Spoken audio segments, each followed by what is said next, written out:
Alright, hello everybody, and welcome to the Somerset episodes for the Glitch Exhibition series. This is probably going to be another mega episode because I'm enjoying making those. It's easy, it's one take, and I don't have to do anything special.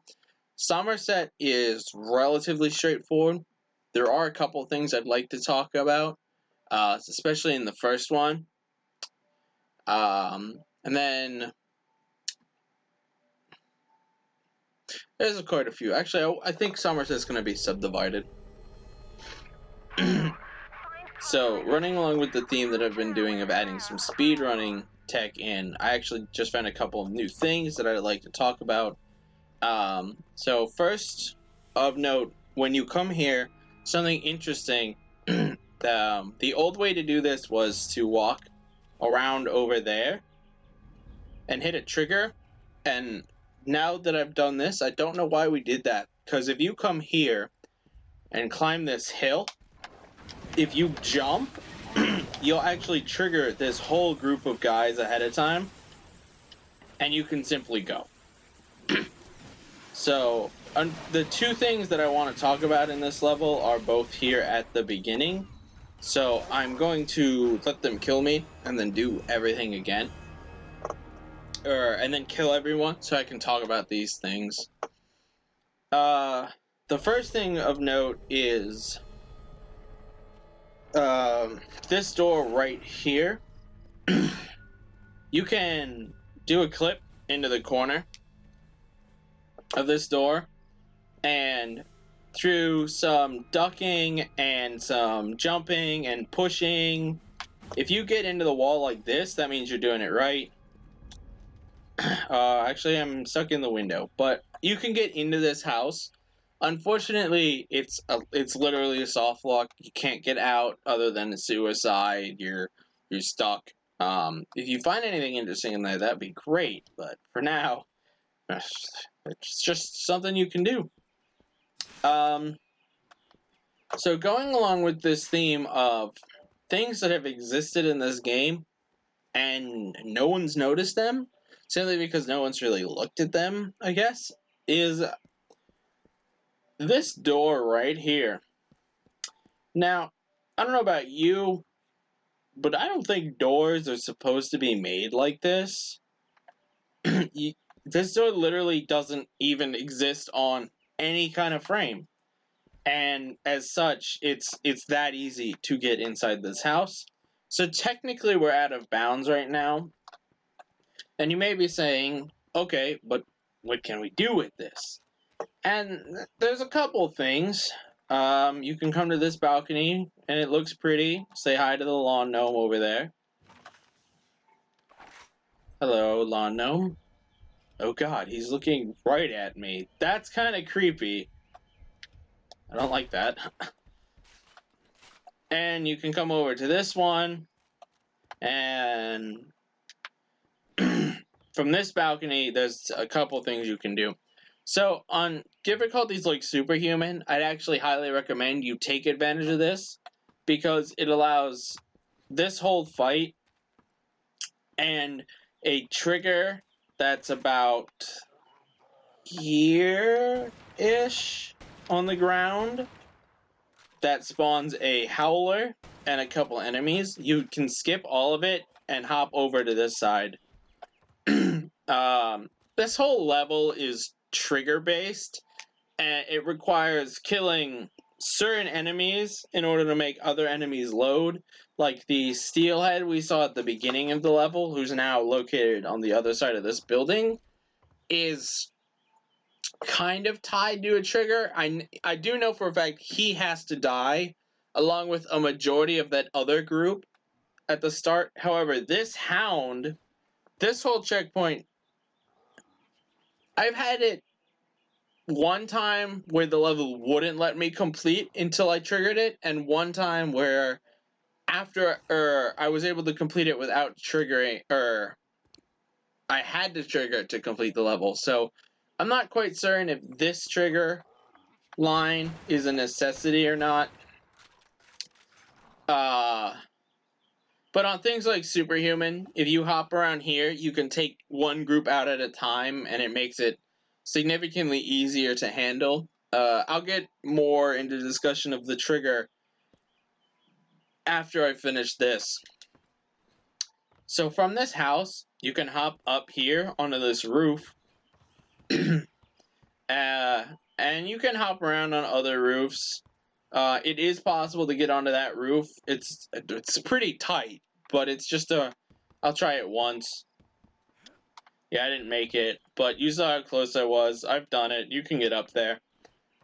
But what's more interesting than that is you can climb trees in a first-person shooter.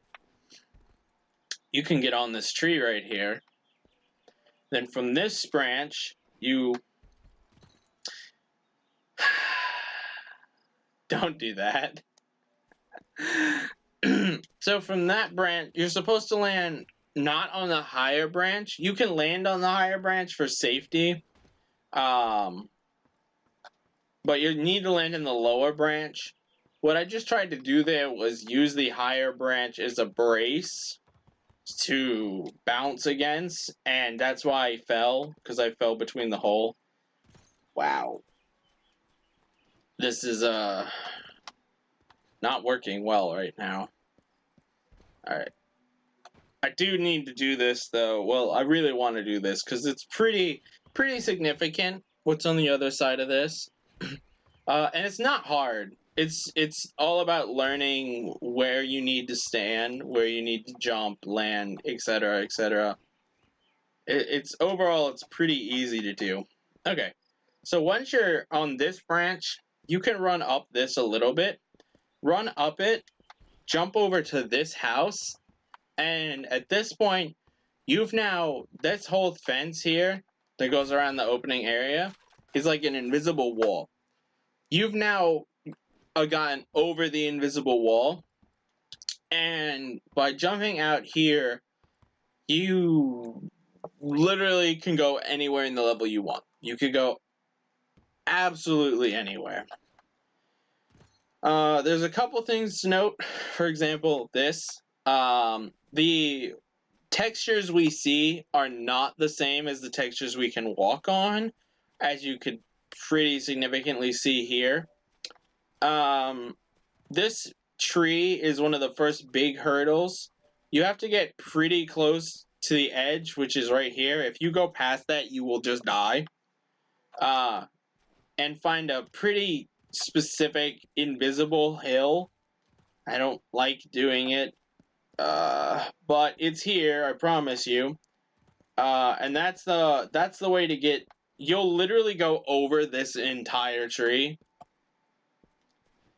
Oh, there we go. I found it. Yeah, like that. And that's how you get to this side of the level. So you could go around over there. There's a spot over here-ish somewhere. I don't know where, but do be careful if you go in there. There's a couple, like, small triangles a bit lower down that if you fall into, you'll get stuck and clip through the floor. Or the floor just doesn't exist. So that's that side, and then you can also go this way. So this hill slopes pretty severely. You have to walk along the top of this if you want to get anywhere over here. And then once you get about here, then you know you're safe. You could still slide down there, but you don't have to walk all the way around. You're on this side now. So you see, I'm getting stuck on a invisible hill right now, but it's all pretty easy to navigate around. You could go literally anywhere you see from this point, except maybe on top of those textures. I doubt you could get there. This is the second half of the level. These enemies are here. Oh, that doesn't exist.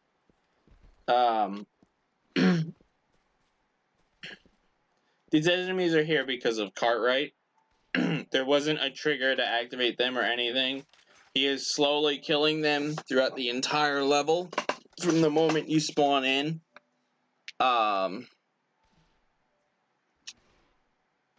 So the trigger that I wanted to talk about, damn it, is there are some enemies that appear on this banister.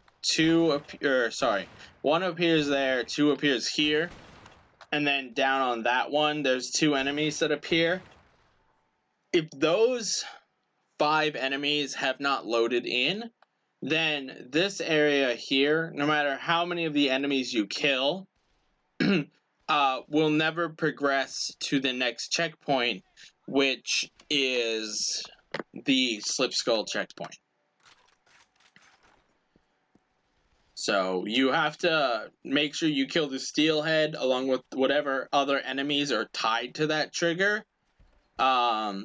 Because it's the Howler trigger, I do not think is tied to it, but I will test that again in this video and we'll see how it goes. But anyway, yep, all this area that has ground is walkable.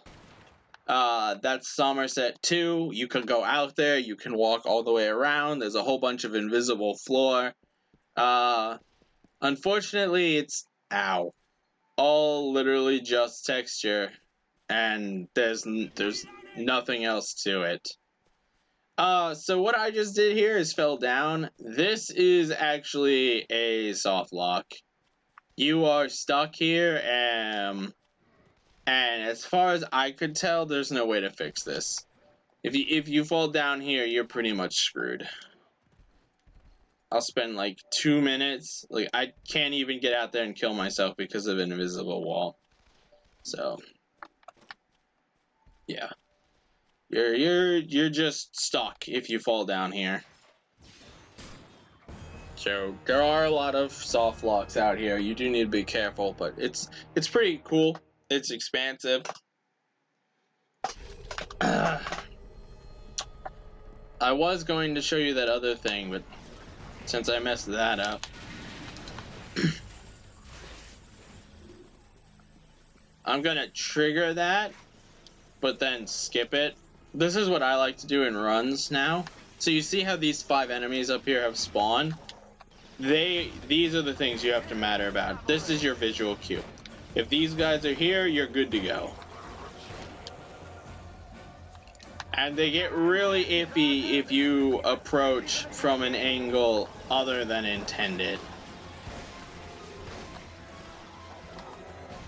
So we just gotta clean out this room. These 4 guys that come out of this house are actually not required to hit the checkpoint. But, you know. You do have to be careful if you skip enemies. As you can see, they've taken up a position.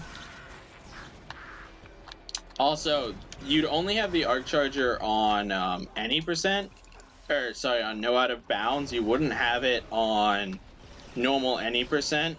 So, adjust accordingly for that if you're running this game. Alright, and that's the end of this level. I'm